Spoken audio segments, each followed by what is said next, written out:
vraiment, on est désolé de ne pas pouvoir être présente aujourd'hui, mais en cette fin d'année universitaire et avec certaines circonstances, on n'a pas pu effectivement être présente. Mais bon, le cœur y est et on espère que vous allez tous bien de vos côtés. Voilà. Du coup, on a combien de temps, puisque le programme est chamboulé, ou j'ai pas bien compris, ou voilà. Bah, moi, je vous propose voilà, on s'était dit jusque 16h30, ça peut déborder un peu. Nous, on a déjà fait un petit topo. Vous pouvez peut-être, si vous voulez, représenter un peu le projet et ce genre de choses. Et peut-être qu'on reposera des questions, on vous reposera des questions.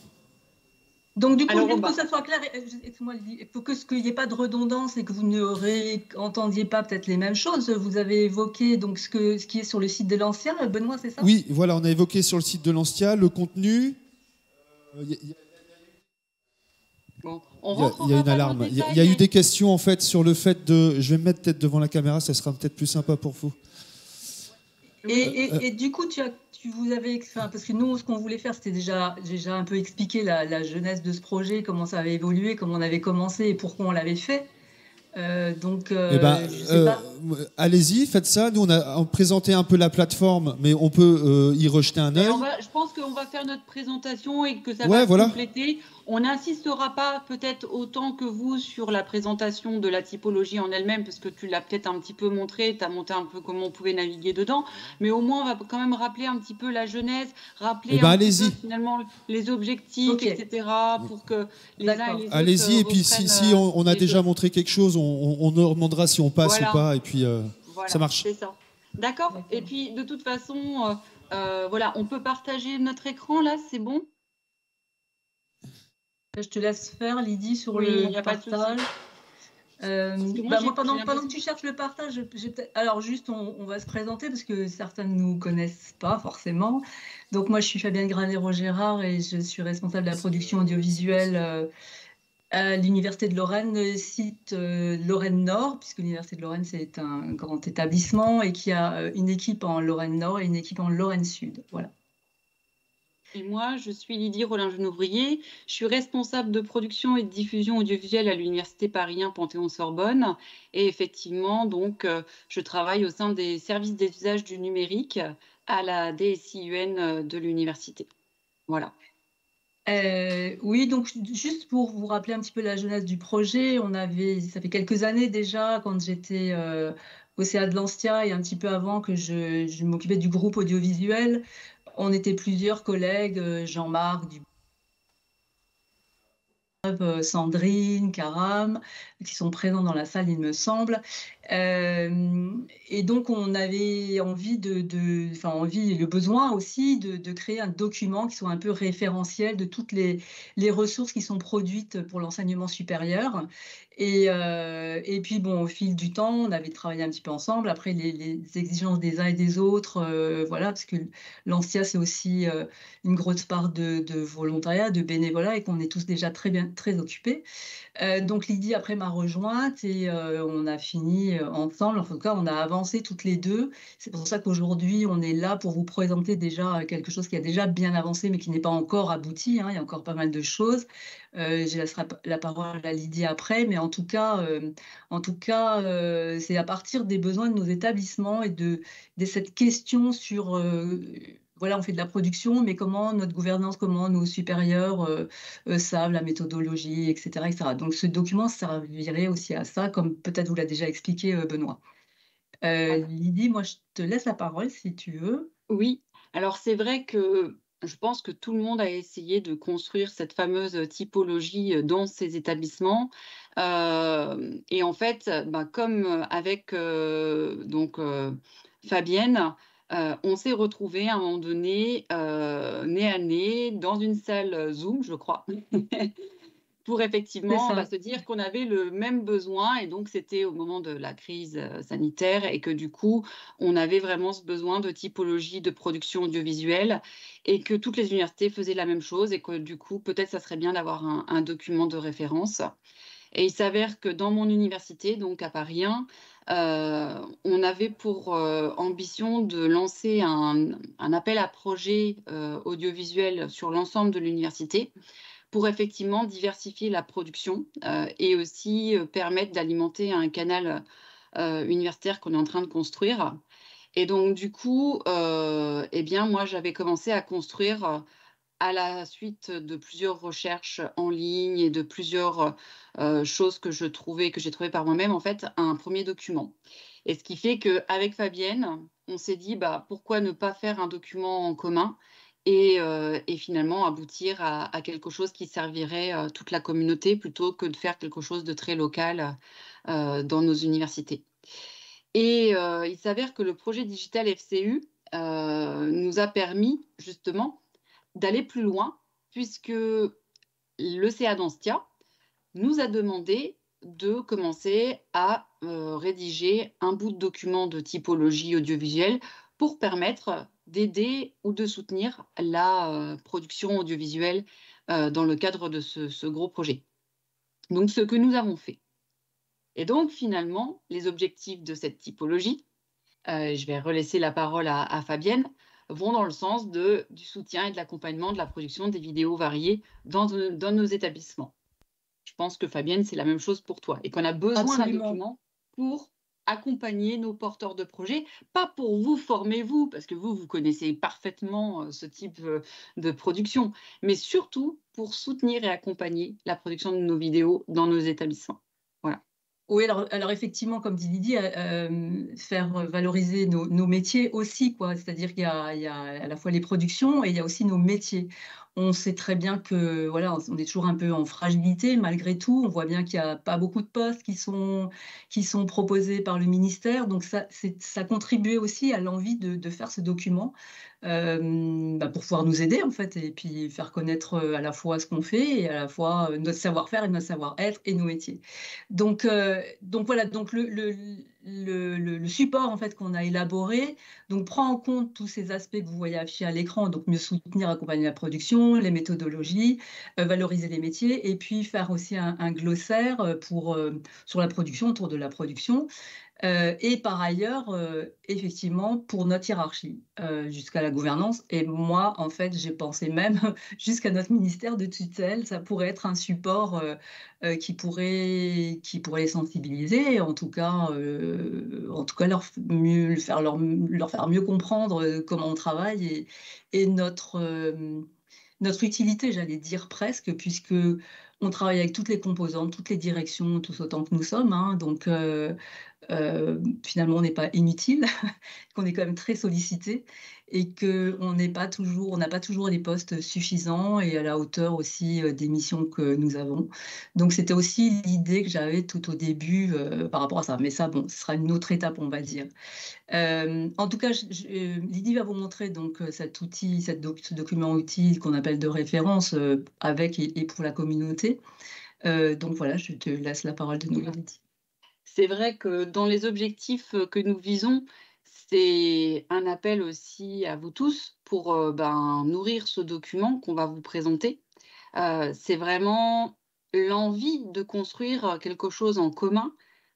C'est pas quelque chose qui nous appartient, mais c'est quelque chose pour vous, en fait, et avec vous. Voilà.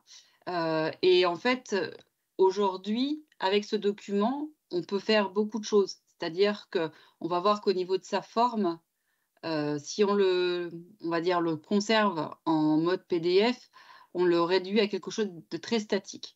Mais si finalement on va vers des compléments, eh bien demain on peut se créer une sorte un petit peu de boîte à outils en commun pour Anstia en fait, pour permettre à ce que ce document soit quelque chose qui nous serve au quotidien dans nos établissements, dans nos contextes, ou que ça soit même réadapté à nos contextes, et que du coup, vous puissiez, vous aussi, mettre la main à la pâte. Donc, c'est vrai que je pense que Benoît a dû vous présenter la typologie telle qu'elle a été refaite sur le site d'Anstia. Alors, je crois que c'est un espace Moodle qui a été créé dans ce sens-là. Moi, je l'ai beaucoup retravaillé ces derniers jours. Donc là, effectivement, vous voyez le résultat.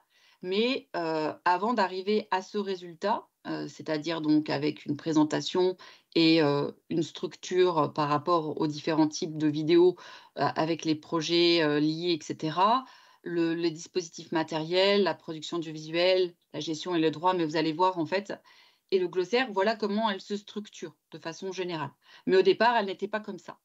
Au départ, si je repars effectivement sur mes documents, voilà, c'était un document tout simple qui émanait de l'université Paris 1, où effectivement j'avais commencé à lister, comment dire, un certain nombre de choses. Et donc avec Fabienne, on est allé après on a fait un mixte de nos expériences. Il y a eu même une réunion à Paris 1 avec certaines d'entre vous. Et donc du coup, on est arrivé à ce document où on a mixé surtout les exemples.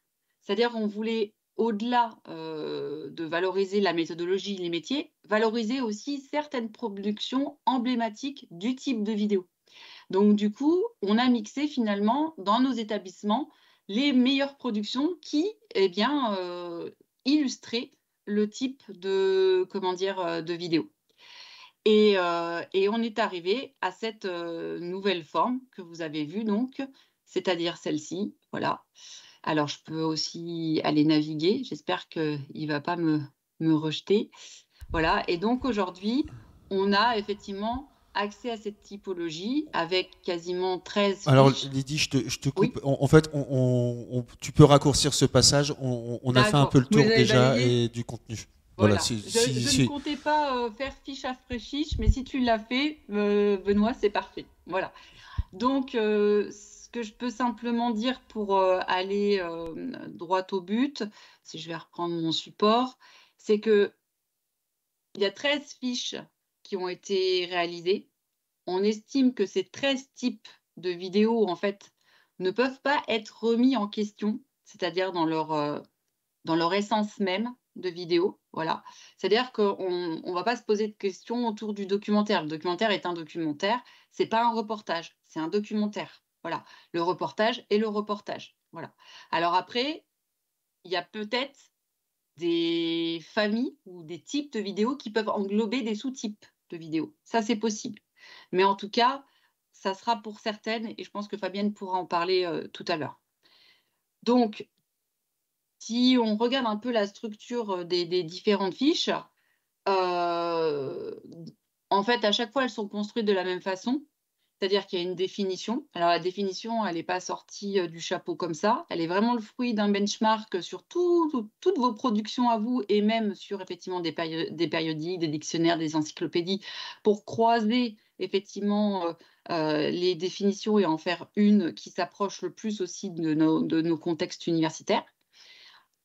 Après, chaque fiche est constituée d'exemples. Alors là, pour le moment, aujourd'hui, il y en a un, mais il pourrait y en avoir plusieurs. Ça permettrait aussi de valoriser les productions d'Anstia. On a une méthodologie de projet qui est présentée pour chaque type de vidéo et qui est adaptée à chaque type de vidéo, avec effectivement en amont une durée de production indicative pour permettre aux porteurs de projet de se dire « Ah bah oui, mais finalement, pour faire ça, ça va prendre beaucoup de temps. » Voilà. Et puis, quelques éléments liés au type de vidéo à produire, liés justement au dispositif matériel spécifique. Voilà, est-ce qu'on a besoin de le faire en studio? Est-ce que finalement ça sera en extérieur? Combien de caméras on aura besoin? Combien de micros? Voilà, est-ce que finalement c'est une réalisation multicaméra? Est-ce que voilà, donc qu'est-ce qu'il faut pour réaliser ce type de vidéo? Et donc du coup, le document serait bien sûr accessible au travers de ces fiches 24 heures sur 24. Voilà. Et alors, autour de ces éléments-là, peut-être que tu l'as moins présenté, toi, Benoît, il y a d'autres pistes d'évolution vers lesquelles on voudrait aller, et c'est là où vous allez avoir une importance notable. Voilà. Oui, je laisse Fabienne reprendre.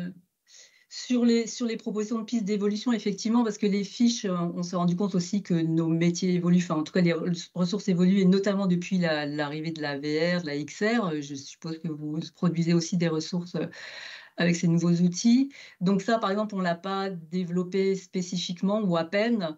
Donc là, effectivement, il faut avoir un petit peu de contribution de votre part. Concernant les vidéos courts aussi, on pourrait très bien imaginer les différents vidéos courts qui puissent exister, qui intègrent les ingénieurs pédagogiques pour réaliser ces ressources.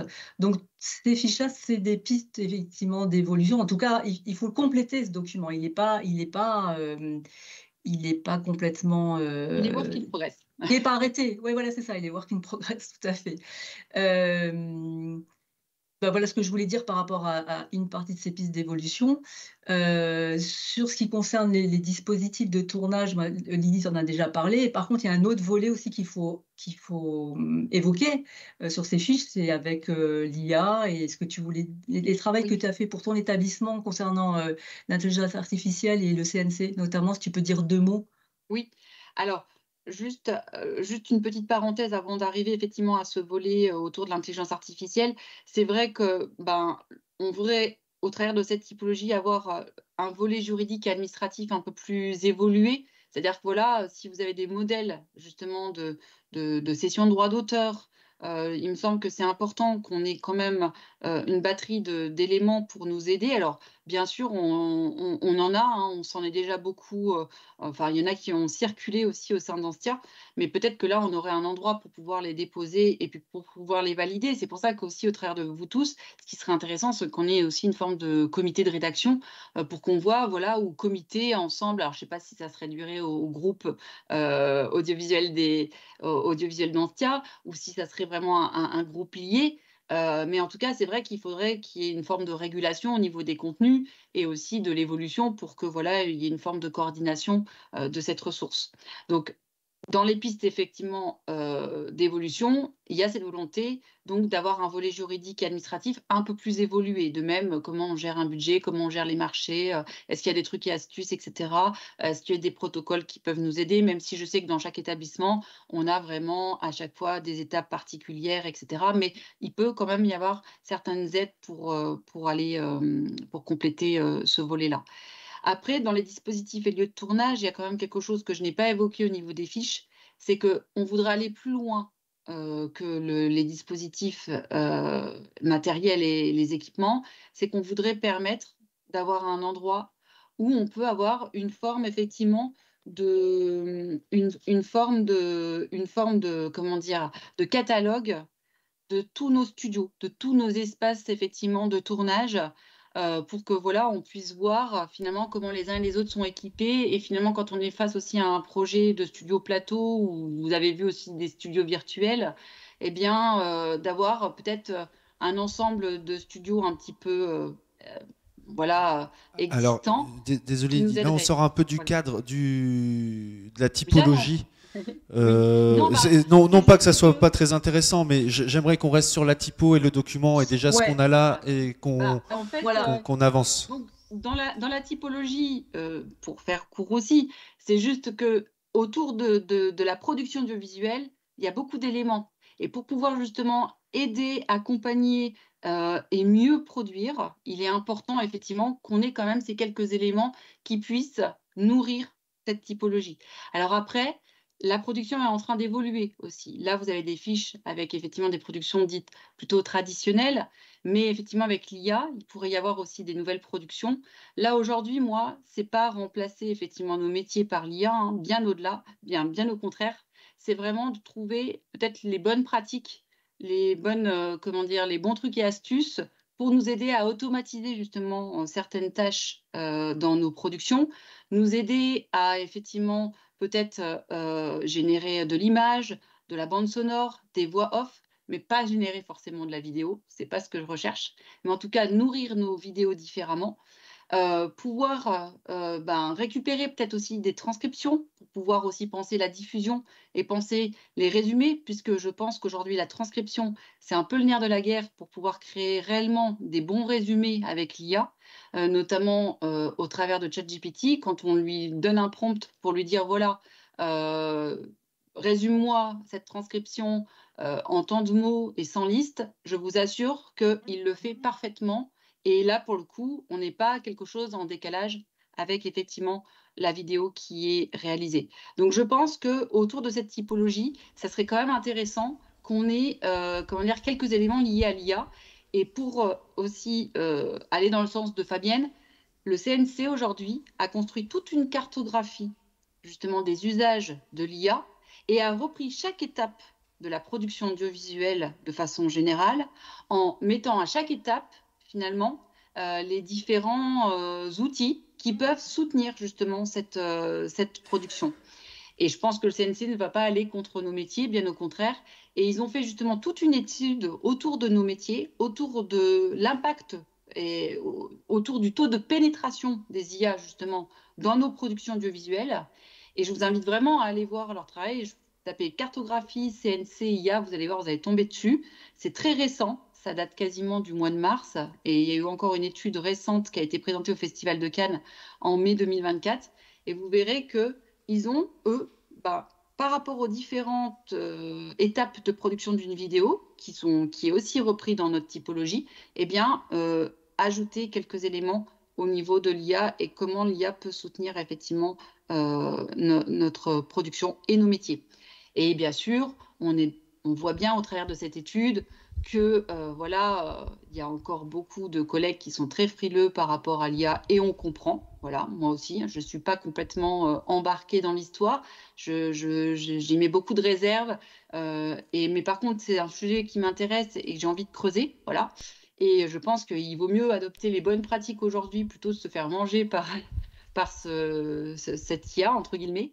Et donc, du coup, je pense que c'est important de pouvoir aussi nourrir la typologie dans ce sens-là et d'avoir un endroit pour pouvoir le faire.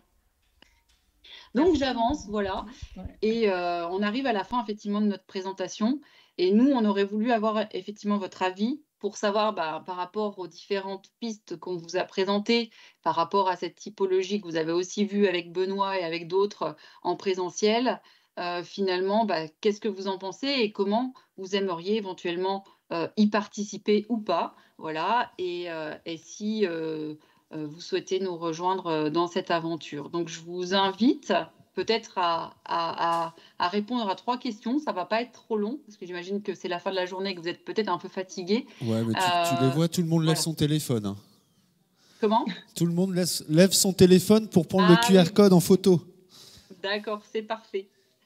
Donc voilà, donc on va vous lancer les questions. Alors c'est normal, hein. C'est normal que ça ne fonctionne pas tout de suite parce que justement, je n'ai pas encore lancé moi-même de mon côté le questionnaire. Donc c'est totalement normal. Là. Donc là, normalement, vous devriez voir afficher la première question. Au sein de vos établissements, est-ce que ce document outil vous serait donc utile? Donc très fréquemment, de temps en temps, jamais. Est-ce que vous voyez afficher? Oui. Ouais. Alors, j'ai un peu mis le chrono. J'ai mis à peu près une 50aine de secondes pour pouvoir vous aider à répondre.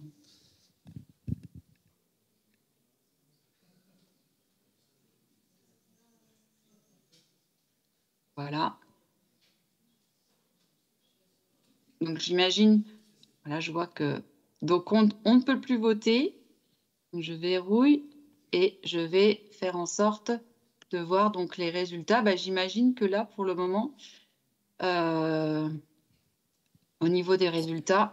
Oh, ça a l'air d'être fréquemment... Ah oui, non, d'accord. De temps en temps. Oui.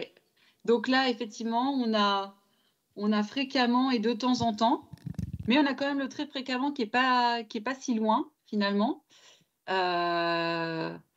Et puis, finalement, voilà, on a encore quand même des personnes qui se prononcent pour dire jamais, mais dans l'ensemble, on sent quand même que ça serait utile. Bon, c'est plutôt positif pour nous. Alors, je vais passer à la question suivante. Par rapport aux documents, hein, pas pour nous personnes. Non, bien sûr, non, mais par rapport effectivement au projet en lui-même.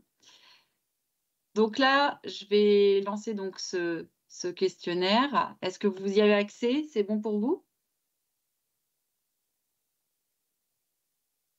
Je vais le relancer pour être sûr que... Voilà. Normalement, je pense que vous devriez l'avoir. Voilà, je vous laisse répondre. Donc, selon vous, quelle serait la mise en forme la plus adaptée pour faciliter l'usage de ce document? C'est bon? Un site web spécifique, un document PDF? Ah non, apparemment, ça va. Tu n'as pas dû la lancer. Ah, d'accord, pardon.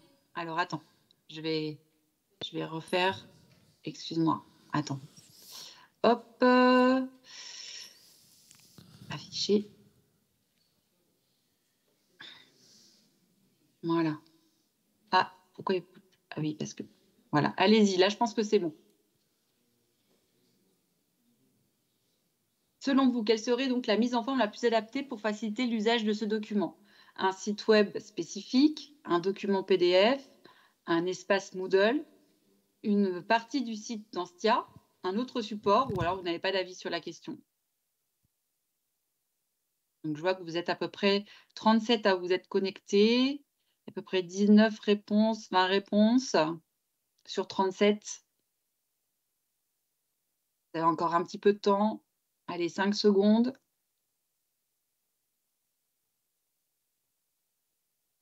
Voilà. Alors, si on regarde les résultats.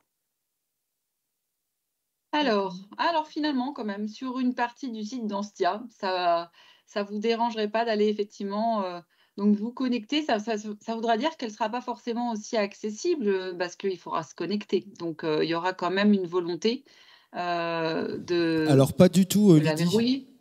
En fait, ça sera une page publique sur le site, hein, comme on l'a défini. Elle sera publique, il n'y aura pas besoin de se connecter au site pour qu'elle soit accessible. Ah, sinon, bon, bah ça, c'est une bonne nouvelle. Ouais. Ah bah, c'est la nouvelle de l'année dernière. non, mais là, c'était en attendant.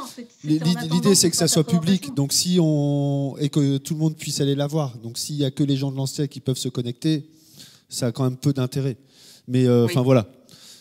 Sachant quand même qu'aujourd'hui, l'espace de cours, quand même, ça reste un espace de cours Moodle. Hein, je le dis quand même. Oui, parce que le site internet est un site Moodle, en fait. Ah, mais ça, il faut le dire. Voilà. Donc, forcément, on utilise les possibilités de Moodle, quoi. Ben oui. Voilà, bon. En tout cas, donc c'est un espace de cours, en fait, hein, qui est aujourd'hui créé, tout simplement. Donc, voilà. Bon, alors, on va peut-être continuer pour la dernière question. Donc, voilà. Alors, est-ce que là, du coup, c'est bon pour vous? Ouais.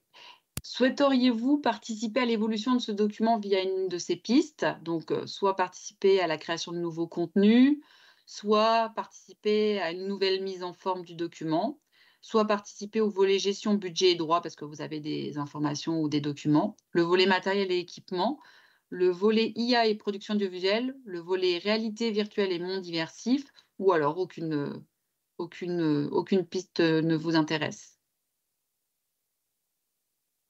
On aurait pu rajouter, du coup, parce que tu l'as évoqué tout à l'heure, la question souhaitez-vous participer au comité C'est vrai. Bon, on le fera à main levée. Au pire des cas, Benoît pourra nous dire. Comité de rédaction. Voilà. Il y aura que... Donc, on a déjà... 16 personnes. Ah, pardon. Oui, pardon. Non, je disais qu'on avait déjà proposé aux intéressés de m'envoyer un mail ou par contact pour leur dire leur intérêt, quoi, et qu'on relance le groupe et qu'on puisse après dispatcher les différents éléments, quoi. Oui, c'est pour ça qu'on a fait plusieurs volets, parce qu'avec les différents volets, en fait, si par exemple tu mets à disposition une feuille en présentiel, peut-être que voilà, tu peux, en fonction des volets, récupérer un certain nombre de noms qui pourraient venir nous aider, parce que l'objectif, c'est pas que voilà, on travaille dans notre coin, c'est que on mette un peu que ce soit un document de tout le monde, bien sûr. Voilà, c'est ça. C'est un document de la communauté. En tout cas, dans les résultats, je vois qu'il y aurait quand même 50%, en tout cas 16 personnes sur 38 qui seraient partantes. Là, donc en l'occurrence 8 sur les 16, donc qui seraient partants pour alimenter la typologie. D'autres participeraient. Alors, il y aurait une personne pour effectivement participer à la gestion au droit et à tout ce qui concerne les aspects financiers. Et puis, finalement, donc les matériels et équipements, 4 personnes. Et le volet IA et production audiovisuelle intéresse quand même 6 personnes, ce qui est intéressant. Une personne pour la réalité virtuelle et finalement 2 personnes qui, sur les 16, ne souhaitent pas s'engager dans une des pistes. Voilà, je pense qu'on a fait le tour. Si vous avez d'autres questions, il ne reste plus qu'à. Eh ben, merci beaucoup Lydie, merci beaucoup Fabienne. Désolé encore de ce quiproquo. Ah, mais je pense qu'il Merci n'y à avait vous. pas de prix de quiproquo, c'est juste que voilà, on a lu le programme. Bon, après, Non, non, mais on c'est de imagine ma toujours faute. Hein. que. Je pensais vous, comme on a avancé enfin voilà, on a avancé la présentation et je vous l'ai pas dit. Voilà. Bon, Bon, en en tout cas, tout cas, c'est c'est toi, sûr. tu l'avoues devant tout le monde, ce qui est Ouais, plutôt ouais, mais pas comme mal. j'ai fait l'invite à 13h30, tu vois, tous ces. Ouais, bon, c'est pas grave. Vous avez pu faire votre présentation, c'est le principal. Est-ce qu'il y a des questions auxquelles on n'aurait pas répondu tout à l'heure?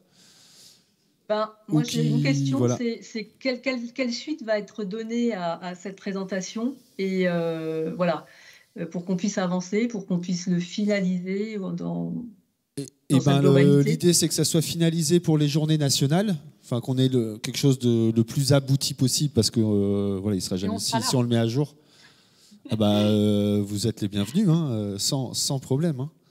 Voilà. Ça, y C'est a, juste une circonstance qui a fait que. Mais voilà. non, non, il y a, enfin, bien au contraire même. Vous avez quand même été euh, très force de proposition, enfin un moteur de ce truc-là. Donc non, non, bien sûr. Et ben, ce qu'il faut faire, c'est qu'on va relancer les groupes de travail. Ah, j'ai une question. Oui, il y a une On question. relancera les groupes de travail avec les gens intéressés suite là aux journées, et puis on avancera avec les gens qui veulent. Bonjour, Eric de l'Université de La Réunion. Bonjour. Je voulais savoir si dans cette typologie, est-ce qu'il y a un aspect qui a été pris en compte, c'est le fait d'avoir des vidéos ou des réalisations qui soient accessibles. Est-ce qu'il y a un chapitre qui a été consacré à ça? Alors oui, ça c'est une bonne chose. Sur l'accessibilité, pas forcément, enfin en tout cas pas un volet dédié à l'accessibilité, puisque de toute façon on voulait que de façon générale cette typologie soit accessible en soi. Mais c'est vrai que dans le cadre de notamment l'IA et la production audiovisuelle, je pensais insérer l'accessibilité, parce qu'il y a de plus en plus d'outils maintenant. Mais c'est vrai qu'on pourrait en faire un volet. Je sais que chez vous, il y a un référent accessibilité, donc voilà, Oui, tout c'est à très fait. clair que ça pourrait être. C'est vrai qu'on l'avait pas pensé en tant que tel, mais ça peut être une bonne proposition. D'accord, bon, très bien. Ben, je vais lui dire de venir vous Proposer. voir, donc Voilà. vous contacter. Voilà. C'est vrai parce que faire un bon sous-titrage ou faire une bonne transcription, une bonne audio-description, c'est aussi des savoir-faire et des outils aussi. Ouais. Alors, une autre question. Ah, ça c'est bien. Pascal Grivatch, ENS de Lyon. Moi, je suis ravi de voir que ce travail a été fait, parce que c'est vrai que dans les années précédentes, on a évoqué les difficultés des différents métiers des uns et des autres. J'ai entendu malheureusement qu'on était des couteaux suisses, et c'est malheureusement et heureusement, c'est-à-dire que si on n'était pas des couteaux suisses, il y aurait beaucoup de productions qui ne se feraient pas. Et en même temps, ça veut dire qu'on doit devenir des couteaux suisses, et ça me déplaît, parce qu'on ne peut pas être bon partout. Donc je suis ravi que ces typologies de production existent. Elles devraient être accompagnées d'une typologie de métier. Alors, elle l'est. Elle l'est, oui. Elle l'est. Hein. Si effectivement dans le partage qui a été fait, normalement tous les métiers tant mieux. sont tous les Tant mieux. métiers sont accrochés. Je le savais pas, donc c'était une proposition, et la proposition que je fais également, c'est de même qu'il y a ces typologies de production, vous avez évoqué des pistes d'évolution avec les nouvelles technologies, avec la partie juridique. Si vous n'y avez pas pensé, il y a aussi la partie financement qui serait super importante de développer, parce que aujourd'hui, on nous rétorque tout le temps que ça coûte cher, et voilà, il faut essayer de trouver le juste milieu entre on ne fait pas parce que ça coûte cher et on fait quelque chose de correct. À l'Université de Lorraine, si on est parti de là, on est parti de ce document aussi, c'est parce que on fait de la facturation, et il fallait qu'on trouve un équilibre, et au regard de ce qui se fait aussi à l'extérieur, c'est-à-dire dans le privé. Donc, surtout qu'il y a certains établissements qui externalisent. Donc, c'était une nécessité, en tout cas, de faire cette typologie avec en face les moyens nécessaires, que ce soit des moyens techniques ou les moyens humains d'ailleurs, et d'afficher un coût. Oui. Bonjour, Philippe Topalian. Ah, bonjour Philippe. Salut, Bonjour, Philippe. et bravo à vous pour ce travail qui, je sais, est un travail colossal et qui a été parfois chaotique. Je voulais signaler pour une des questions précédentes, celle d'Éric de La Réunion, qu'en même temps qu'auprès de Digital FCU ont été livrées ces fiches, quand ils nous l'ont demandé, pour justement les distribuer auprès des producteurs vidéo de Digital FCU. Il y avait aussi un papier qui avait été fait par Pierre et des recommandations de production sur l'accessibilité. D'accord. Voilà, je ne sais pas si vous allez l'associer ou pas. Ah, mais si, mais on associe tout le monde là. Hein. L'objectif, c'est ça, c'est d'associer tout le monde. Hein. Là, toute bonne âme. Il faut vraiment l'entendre comme un document qui appartient à toute la communauté des audiovisualistes de l'enseignement supérieur. Enfin, vraiment, quoi. C'est pas juste le document de 2 personnes ou 5 personnes, puisque j'associe aussi toutes les personnes qui étaient là au début. C'est pas un document qui appartient à quelqu'un en particulier. C'est vraiment un document ancien et tout le monde doit pouvoir y contribuer. Voilà. Donc, oui, non, sans problème, effectivement, pour rajouter ces éléments. T'as titillé Philippe. Ah. Non, Philippe s'est mal exprimé. Je parlais du document qui avait été rédigé par Pierre Reynaud et pas associé Pierre Reynaud au travail, quoi. Puisque c'était question de l'accessibilité et que lui avait justement travaillé sur le même projet. Mais je pense que le collègue de La Réunion, en fait, allait dans le sens d'associer quand même Pierre Reynaud, il me semble. Oui. Donc, finalement, on aura les deux. Mais d'où l'idée, effectivement, de faire un comité de rédaction, en fait. Oui. Voilà. Non, vraiment, c'est important que dans ce groupe de travail audiovisuel, ça soit vraiment les audiovisualistes qui soient présents et pas que finalement, on ait d'autres corps de métier qui œuvrent plus largement parce qu'ils vont avoir plus de temps ou peut-être qu'ils y voient peut-être un plus grand intérêt. Je pense que ça doit être vraiment nos métiers qui doivent parler au travers de cette typologie. Et quand on accompagne nos enseignants, nos chercheurs, on se rend bien compte qu'il y a toujours un décalage, quoi. Enfin, je veux dire, à chaque étape du projet, la pré-production, n'en parlons pas, c'est toujours l'étape qu'on zappe pour arriver au tournage tout de suite, alors que l'étape de l'écriture, elle est importante, quoi. De la conceptualisation aussi de la vidéo. Et je trouve que des fois, on passe beaucoup à côté de ça et rappeler en fait les grandes étapes, ça permet aussi à nos porteurs de projets de s'inscrire aussi dans une temporalité et de ne pas être toujours que dans l'urgence. De même que Fabienne, elle avait fait une vidéo pour présenter justement de l'intérieur la logistique des captations. Et je vous invite vraiment à aller la voir, cette vidéo, parce qu'elle est vraiment super. Je ne vais pas parler pour toi, Fabienne, parce que... Non, mais je te laisse en parler, ça en parle très bien. Voilà, c'est ça. Il y a encore quelques questions. Voilà. Alors, je te laisse peut-être finir, Lydie. Oui, d'accord. Non, c'est bon Je passe le micro. D'accord. Bonjour, Jean-Baptiste, Paris-Saclay. Je voulais vous demander, le fait de tout référencer comme ça, ça ressemble quand même vachement à des produits étagères. Qu'est-ce qu'on fait du sur-mesure là-dedans? Parce que quand un porteur de projet vient nous voir, généralement... on essaye un peu de lui faire un costume sur mesure, quoi, que ça ne ressemble pas au produit d'à côté. Le fait de tout référencer par typologie comme ça, ça donne quoi après ça donne quoi comme latitude pour changer, modifier le produit, quoi? Alors ça, c'est une bonne question. Alors moi, je pense, je vais laisser après Fabienne s'exprimer sur ce point-là. Je pense qu'effectivement, on montre quelque chose de très linéaire et de très méthodologique. Mais en fait, on est un peu dans de la théorie, c'est vrai. Et après, il y a la réalité qui nous rattrape. Mais il vaut mieux montrer un cadre, déjà dans un premier temps, un peu méthodique, et prendre des libertés pour se dire, si on ne fait pas toutes les étapes dans l'ordre, on ne les fera pas dans l'ordre. Mais de toute façon, on sera quand même obligé d'y passer à un moment donné. Donc, voilà. Et puis, si on ne fait pas tout dans la méthodologie qui est présentée, c'est pas grave. Voilà, c'est pas grave. Et je dirais même plus, là, je pense que c'est plus une aide de départ. Après, au niveau esthétique et, je veux dire, tes choix de plans, d'éclairage, ce genre de choses, t'es libre, en fait. C'était... Je sais pas, Fabienne, tu veux aussi réagir? Oui, ce que je voulais dire, c'est qu'effectivement, c'est pas comment dire, c'est pas le document sur lequel... c'est pas la Bible, quoi. Enfin, c'est pas la Bible. C'est pas l'alphabet. Quoi. Donc, du coup, c'est vrai qu'on va s'adapter parce qu'effectivement, il y a plein de productions. La majorité, en fait, on s'adapte. Et comme vous disiez, c'est du sur-mesure. Mais c'est pas gênant. C'est effectivement de dire, un documentaire, c'est plutôt ça. Ce que disait Lydie tout à l'heure quand elle a fait un peu donner les exemples. Donc, je crois que Et puis en plus, ce que je voulais ajouter, c'est que ce qu'on préconise là, en fait, on sait très bien que tous les établissements n'ont pas les mêmes moyens. C'est-à-dire qu'effectivement, on va être couteau suisse, comme disait quelqu'un tout à l'heure, et que si on regarde l'affiche, on va dire ah ouais, mais il faut toutes ces personnes-là, comment on va faire? Ben non, effectivement, on va s'adapter. Mais dans l'idéal, ce serait bien que ça se passe comme ça parce que ce sont des métiers différents. Être ingénieur du son, être cadreur, être monteur, ce sont des métiers différents avec des formations différentes. Mais effectivement, c'est dans l'idéal. Et qu'on sait très bien que dans nos établissements, ça se passe en fait comme on peut. Une autre question.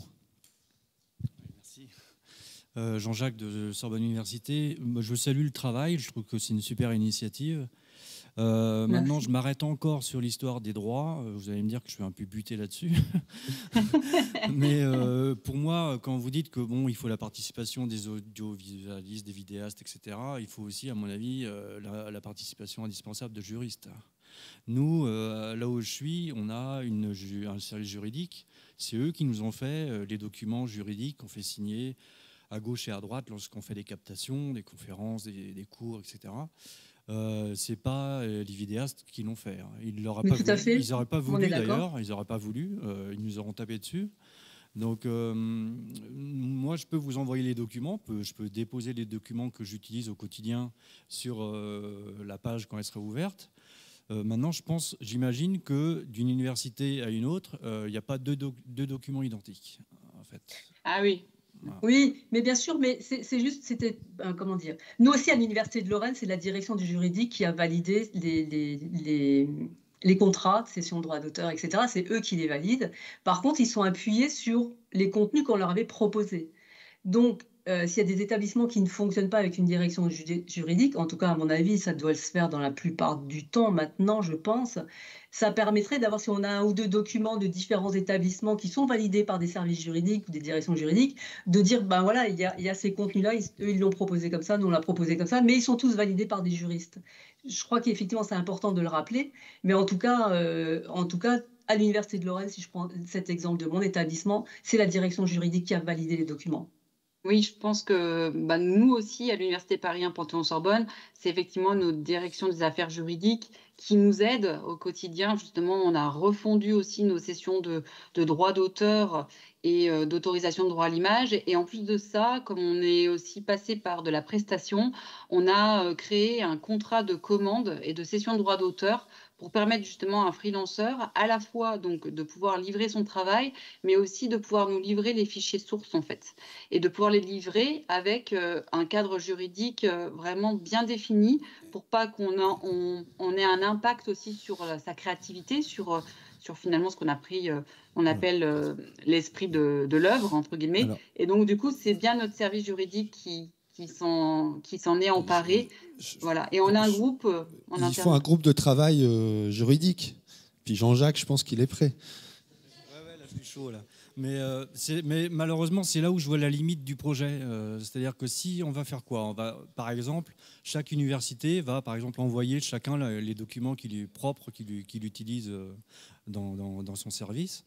Et on fait quoi après, quoi? C'est-à-dire que est-ce que l'idée, c'est de consulter tous ces documents et en faire un unique qui sera considéré comme utilisable partout en France, dans tous les services audiovisuels, ou je vois pas l'objectif ou le. Moi je pensais pas à ça. Je vous coupe, pardon. Je pensais pas à ça. Je pense plutôt que s'il y a un ou deux exemples, 2 ou 3 exemples qui sont sur le site, qui sont validés par un service juridique, s'il y a des nouveaux arrivants, on va dire, dans une université, je ne sais pas, qui ne fonctionnent pas de la même manière, ça peut donner, c'est un exemple, c'est un support que la personne peut utiliser pour aller justement voir le juriste de son établissement. En disant, voilà, nous, on a besoin de ça. C'est pas, je crois qu'on va... Peut-être que oui, je ne sais pas. Nous, on n'a pas la réponse. On est comme vous, hein, on est collègues comme vous au même titre. Non, Jean-Jacques me dit qu'il prend en charge le groupe de travail juridique. Non, mais juste une question, parce que c'est une bonne question. C'est est-ce que l'ANSIA souhaite faire, c'est une question, est-ce que l'ANSIA souhaite faire valider par je ne sais pas qui est juriste, un document unique? Je ne sais pas. Moi non plus. Il faut en discuter. Mais pourquoi pas oui, c'est ça, quoi. J'ai un avis quand même sur la question. On a parlé tout à l'heure d'un comité de rédaction. Pardon, Oui, on a parlé d'un comité de rédaction autour de cette typologie ou d'un groupe. Alors, je ne sais pas comment on peut l'appeler, mais je pense qu'effectivement, il faut qu'il y ait quand même une forme de... Ouais. Il faut qu'il y ait... Non, de façon... Non, non, attention. Il y a les juristes et il y a le groupe qui peut émerger dans le cadre d'Anstia et dans le cadre de l'audiovisuel, parce qu'effectivement, à tous les niveaux, on a besoin effectivement de documents qui cadrent juridiquement nos productions, même nos diffusions, hein, parce qu'il y a les contrats de diffusion, même de coproduction, etc. Je suis désolé, je vais couper un peu sur la partie juridique. Je pense que on a vu que c'était... Non, mais il faut le refaire sur le groupe de travail, parce que c'est pas là où on va synthétiser forcément quelque chose. C'est hyper intéressant, hein, mais il faut qu'on avance aussi, le temps file. On veut pas une autre remarque, justement. Alors, moi, bonjour Dominique de La Rochelle. Moi, c'était une remarque sur la partie juridique, parce que justement, bon, j'espère qu'ils ne vont pas regarder la vidéo à La Rochelle, mais moi, c'est le service juridique qui me demande comment on fait. Voilà. Et moi, je m'appuie sur les documents que je trouve à droite, à gauche, et là, je compte m'appuyer sur les documents que je vais trouver sur ce que vous aurez mis pour y trouver mon compte. Donc, moi, ça va me servir. Eh bien oui, c'est parfait. Je pense que l'usage que tu as décrit là, en fait, ou que vous avez décrit là, c'est vraiment l'usage dans lequel on veut s'inscrire au niveau effectivement de cette typologie et de tous les compléments qui vont autour. De même que pour le volet juridique, je pense que l'IA aura aussi un grand impact sur les aspects juridiques. Et là, pour le coup, on n'est pas du tout équipé, quoi. Je veux dire, si on génère de l'image avec effectivement de l'IA, aujourd'hui, la question des droits, elle est quand même assez présente, quoi. Donc voilà. Merci. Je propose il y a encore une question.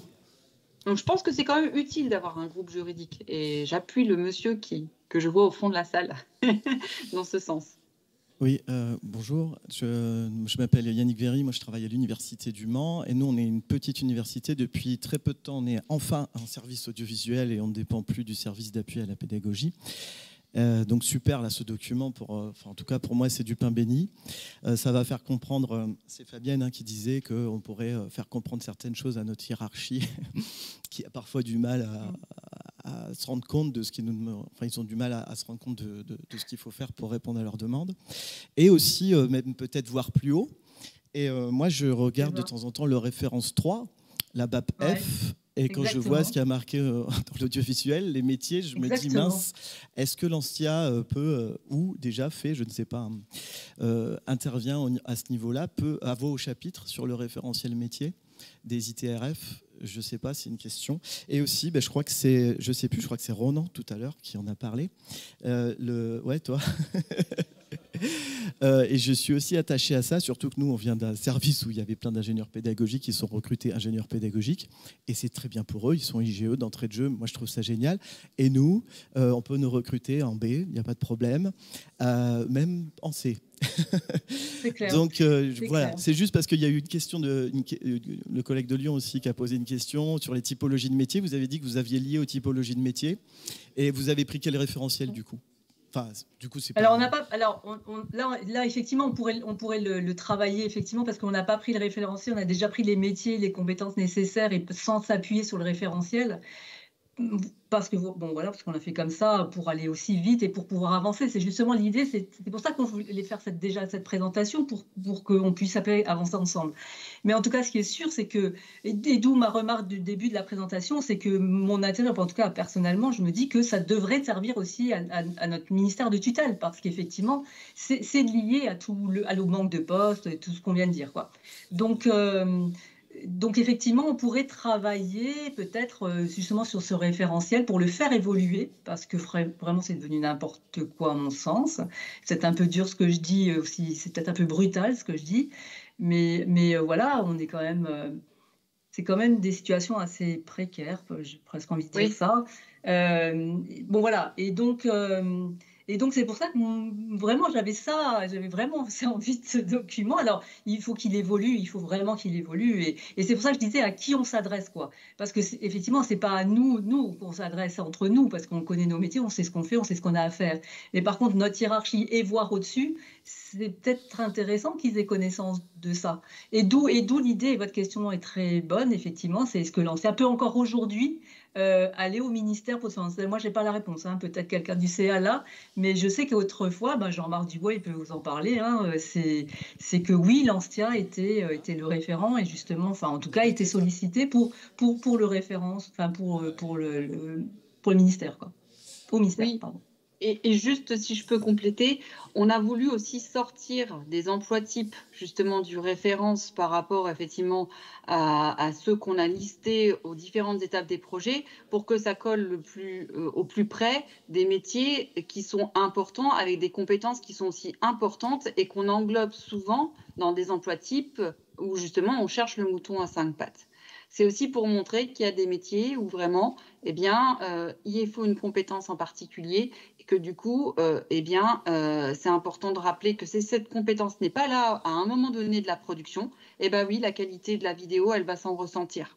Donc en sensibilisant et en listant vraiment tous ces métiers, ça permet aussi à nos gouvernances de prendre conscience que des fois, c'est pas une personne dans l'établissement qui peut tout faire. Voilà, mais ça peut être plusieurs personnes parce que voilà. Alors après, l'objectif n'est pas non plus d'avoir des hyper spécialistes sur tout. C'est pas la question, mais c'est de montrer que c'est quand même des compétences qui sont bien particulières en fait. Voilà, et que là on a une forme de représentativité des différents métiers ou des différentes compétences aussi liées à chaque métier à différentes étapes de la production. Voilà. Donc et peut-être éveiller nos gouvernances et notre ministère sur finalement un nouveau référence avec des métiers qui sont quand même au plus proche. C'est vrai que l'ingénieur des systèmes audiovisuels est souvent remis en question dans nos services de production audiovisuelle parce qu'on a des réalisateurs et les réalisateurs ne se retrouvent pas toujours dans l'ingénieur des systèmes audiovisuels et aimeraient effectivement retrouver davantage cette casquette-là. Alors peut-être on aura des casquettes de chef de projet audiovisuel